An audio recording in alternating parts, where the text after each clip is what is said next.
Brought to you by businessblueprint.com.au. We're going to help you punch above your weight.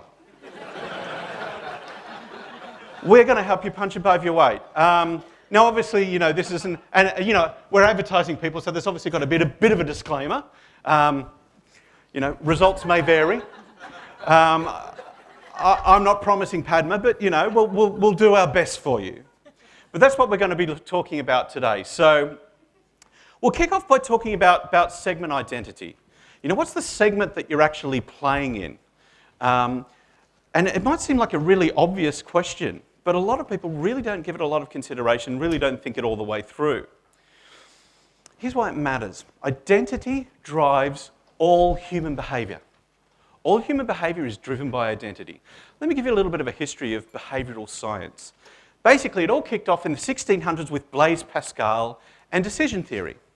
Now, what Blaise Pascal's theory was that human beings look at all of their available options, weigh up the pros and cons, and then human beings, get this, make the most logical decision possible. How many people think that's how human beings make decisions? Of course it's not. That's not what we do. And then people like Daniel Goleman came along and said, no, it's all about emotional intelligence. And he's right, even though he does look a little bit like John Turturro. Don't you think? But he's right. It is about EQ, not IQ. We do make emotional decisions. Everything we do is justified by how it makes us feel. And emotion isn't always warm and gooey and soft. Sometimes we want to feel proud or savvy and superior, as well as loving and caring and cared for. We'll post-rationalise our emotional decisions. There's a lot of men in the advertising industry driving around in Porsches that can tell you all about Porsche's racing heritage, German engineering and aerodynamics, but all they really want are some special hugs from women half their age. So we'll post-rationalise a lot of our emotional decisions. That's what we do. We post-rationalise. But our decisions are really emotional.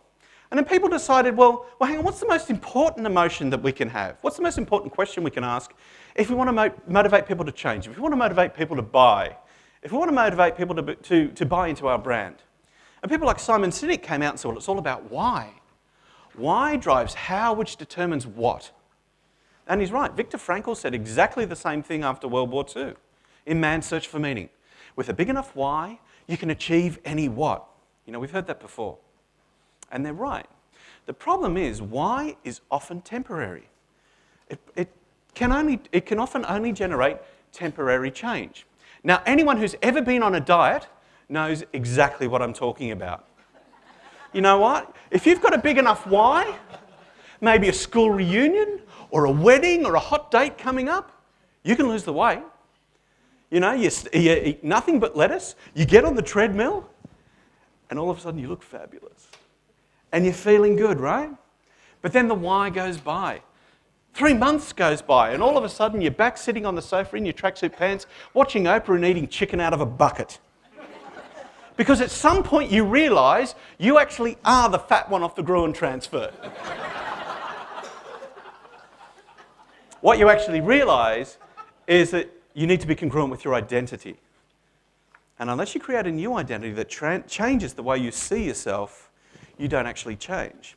Unless you create an identity that your customers see as something they want to invest themselves in, you don't get them to buy in.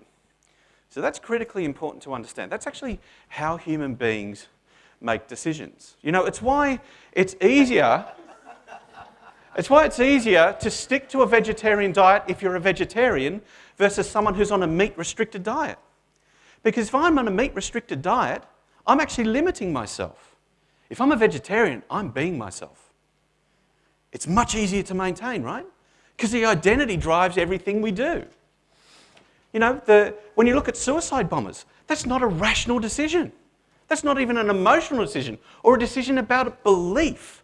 It's anchored in identity. That's the only way you can convince someone to do that. Don't tell me they're doing that for 77 virgins. That's not why they're doing it. Trust me, after the first 30 or 40, you want a woman who knows what she's doing. 50 tops, right? So that's what drives us. You know, that's why Alcoholics Anonymous is the most successful addiction modification program in history. Because it gives you a new identity. What do the people say at the beginning of Alcoholics Anonymous? Hi, I'm Dan, and I'm an alcoholic. I change my identity, don't I? Because if I've got a drinking problem, I shouldn't drink. If I'm an alcoholic, I can't drink.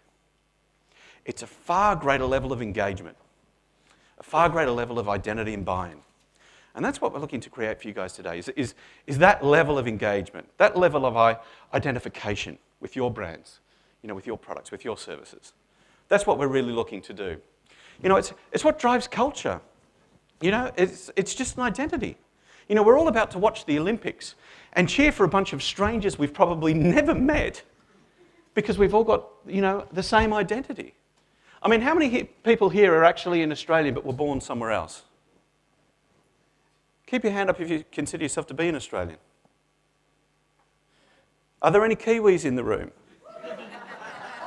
How many of you consider yourself to be an Australian? I saw Emma's hand go down.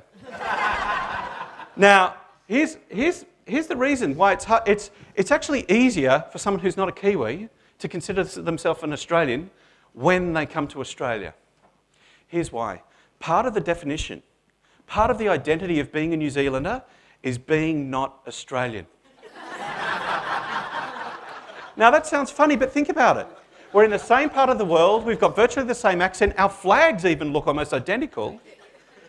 But it's a lot easier for someone who comes from the other side of the world to change their identity and think of themselves as an Australian than it is for a Kiwi, typically, because they define themselves by being not Australian. In the same way Canadians define themselves as being not American.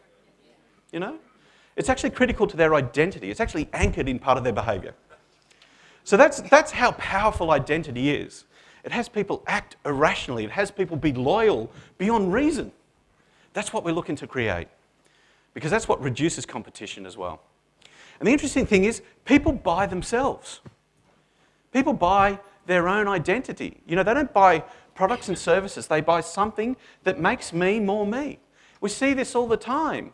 You know, people buy dogs that look like themselves. People buy cars that look like them. You know, we use brands to reflect who we are. I mean, there are kids in the United States with names like Mercedes and Lexus, and they need your help. You know, so we use brands to reflect who we are.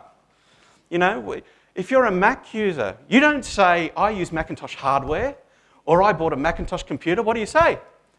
I'm a Mac. I'm a Mac. It defines who you are. It says, I'm a misfit, a crazy one, a round peg in a square hole. Mostly it says, I'm not a PC. It says something about who you are. It's an identity. And the interesting thing is people will actually tell you how to sell to them. And yet you walk onto the sales floor in most industries, it doesn't matter what it is, typically the wrong person is doing the talking. The salesperson's telling them all about themselves, about their product, about their service. And the client's sitting in front of them going, just let me tell you how to sell me. It's an understanding game. It's questioning. People will tell you how to sell to them. Brought to you by businessblueprint.com.au.